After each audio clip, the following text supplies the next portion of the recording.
تا حالا شده به یه رندر سه‌بعدی که خودتون ساختین نگاه کنین و با خودتون بگین چرا اینقدر بیروح و تخته؟ اون حس و حال حرفه‌ای، اون واقعی بودن کجاست؟ اگه این سوال رو از خودتون پرسیدین، خب باید بگم که تنها نیستین و خبر خوب اینه که امروز دقیقاً می‌خوایم بریم سراغ جوابش. فقط یه نگاه به این دوتا تصویر بندازین. سمت چپی یه رندر خامه، صاف و ساده. ولی سمت راستی همون تصویره، اما انگار زنده شده. پر از عمق، پر از جزئیات. خب سوال اینجاست، راز این تغییر فوق‌العاده چیه؟ چطوری میشه از اون حالت بیروح رسید به این نتیجه چشم نواز؟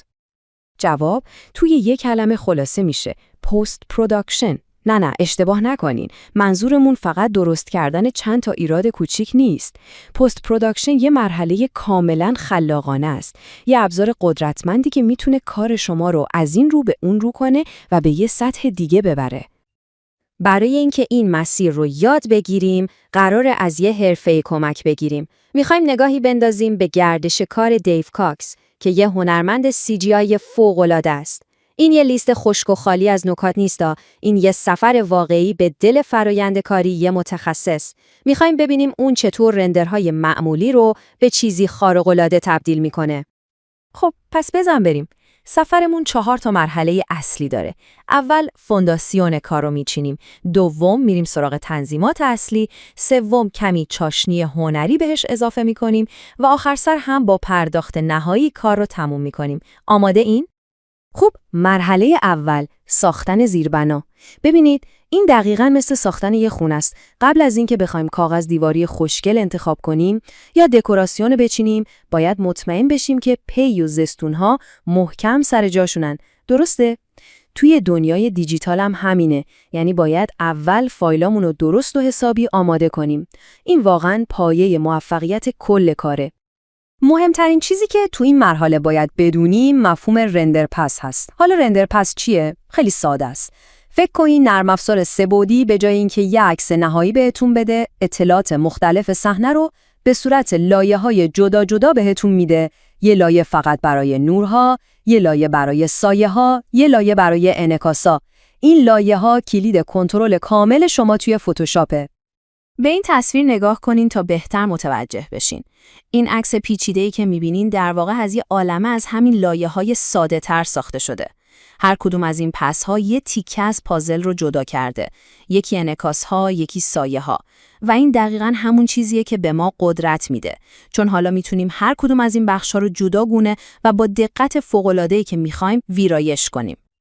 خب، پس کارهایی که تو این مرحله باید انجام بدیم چیه؟ 3 تا کار اصلی. اول، سوژه رو از پس زمینه جدا می‌کنیم. برای این کار از یه پس به اسم الفا استفاده می‌کنیم که یه ماسک خیلی تمیز از سوژه بهمون میده.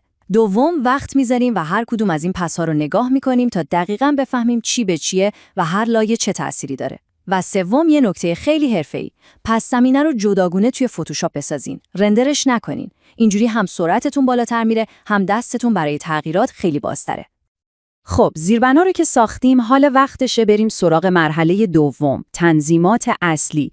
اینجا دیگه وارد کارهای فنی تر میشیم. میخوایم نور، رنگ و در کل حال و هوای اصلی تصویر رو تحلیل و اصلاح کنیم. اولین سوالی که باید از خودمون بپرسیم خیلی ساده است. عکسمون زیادی تاریکه یا زیادی روشن؟ آیا جزئیات توی قسمت‌های خیلی روشن یا خیلی تاریک پریده؟ برای جواب دادن به این سوال بهترین ابزار کرفز هست. وقتی بازش میکنین یه نمودار کوچیک داخلش میبینین که بهش میگن هیستوگرام. این نمودار بهتون میگه نور توی عکستون چطور پخش شده. اگه دیدین نمودار به یه طرف چسبیده و یه خط صاف شده، این یه زنگ خطره. یعنی شما جزئیات رو توی سایه ها یا هایلایت ها از دست دادین. ولی نگران نباشین، با خود ابزار کرفز میتونین این مشکل رو خیلی دقیق و بدون اینکه به بقیه اطلاعات عکس آسیب بزنین حل کنین. و یه فلسفه خیلی مهم که دیو کاکس روش تاکید داره اینه: آروم و پیوسته کار کنین. یعنی به جای اینکه یهوی تغییر بزرگ و شدید بدین، ویرایش‌های کوچیک و ظریف انجام بدین. بعد با ماسک و براش یا گرادین این تغییرات رو خیلی نرم و طبیعی با بقیه تصویرتون ترکیب کنین. اینجوری نتیجه خیلی باورپذیرتر میشه. خب، کارهای فنی تموم شد. حالا میرسیم به قسمت هیجان انگیز ماجرا. مرحله سوم، افزودن چاشنی هنری. اینجا دیگه وقتشه که از اصلاحات صرف عبور کنیم و خلاقیت به خرج بدیم. میخوایم به تصویرمون حس و حال، عمق و یه جورایی روح بدیم. دیو کاکس یه حرف خیلی جالب میزنه. میگه گاهی وقتا برای اضافه کردن عمق باید یه چیزایی رو نقاشی کنی، نه اینکه فقط رندرشون کنی. این یعنی چی؟ یعنی نباید از فتوشاپ بترسیم. لازم نیست همه چیز 100% توی نرم افزار سه‌بعدی ساخته بشه. بعضی وقتا نقاشی کردن دستی یه افکت توی فتوشاپ هم سریع‌تره و هم نتیجهش هنری‌تر و قشنگ‌تر میشه. اینجا یه مثال فوق‌العاده‌اش رو می‌بینین. این نورهای حجمی، این پرتوهای نور قشنگ رندر نشدن. اینا دستی نقاشی شدن. تکنیکش هم خیلی ساده است. روی یه لایه جدید چند تا شکل ساده میکشی، حالت لایه رو میذاری روی اوورلی و تمام. به همین راحتی به تصویرتون اتمسفر و عمق میدین. یه تکنیک خفن دیگه برای اینکه تصویر واقعی تر به نظر برسه برجسته کردن بافت هاست. چطوری؟ 4 تا مرحله ساده داره. اول، از همه لایه هاتون یه کپی ادغام شده بگیرین. دوم، این لایه جدید رو سیاه سفید کنین. سوم، حالت ترکیب یا همون بلند مودش رو بذارین روی لینیر لایت و مرحله آخر فیلتر های پس رو با یه مقدار کم روش اعمال کنین. و اینم نتیجهش. سمت چپ قبل از کاره و سمت راست بعدش. شاید در نگاه اول تغییر خیلی ظریف به نظر بیاد، ولی دقت کنین ببینین چطور جزئیات روی بدنه ماشین، روی آسفالت یهو خودشونو نشون میدن و برجسته میشن. کاری که فیلترهای پس میکنه اینه که لبه ها و جزئیات ریز رو پیدا میکنه و روشون تاکید میکنه. انگار که به بافت‌های تصویر جون تازه‌ای داده باشین. و بالاخره رسیدیم به مرحله آخر، پرداخت نهایی.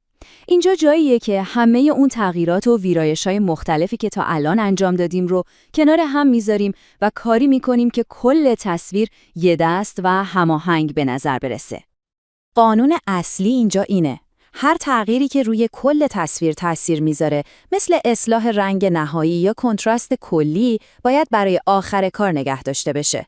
این تنظیمات رو روی یه لایه بالای همه لایه‌های دیگه اعمال می‌کنیم تا کل کارمون یه ظاهر یک پارچه و منسجم پیدا کنه. این تصویر دقیقاً همینو نشون میده. ببینین لایه‌های تنظیمات نهایی چطور روی هم کار میکنن. یه لایه کروز برای کنتراست نهایی، یه لایه برای گرمتر یا سردتر کردن کل فضا، یه لایه دیگه برای تنظیمات نهایی روشنایی. همه اینا با هم کار میکنن تا قطعات مختلف پازل رو به هم وصل کنن و یه حس و حال واحد به کل تصویر بدن. خب، پس اگه بخوایم یه جنبندی سریع داشته باشیم، یادتون باشه پست پروداکشن فقط برای تعمیر کردن نیست، یه شریک خلاقه. دوم، اینکه یه گردشکار منظم داشتن هم سریع‌تره هم نتیجه بهتری میده. سوم، هم روی تکنیک مسلط بشین هم روی هنر. و آخر از همه، اون تنظیمات نهایی کل کار شما رو یک پارچه و حرفه‌ای میکنه. خب، حالا این گردش کار دست شماست. ابزارها رو هم که میشناسین. سوال اصلی اینه: شما قراره چطوری از این قدرت پست پروداکشن استفاده کنین تا داستان خودتون رو تعریف کنین و به رندرهاتون روح ببخشین؟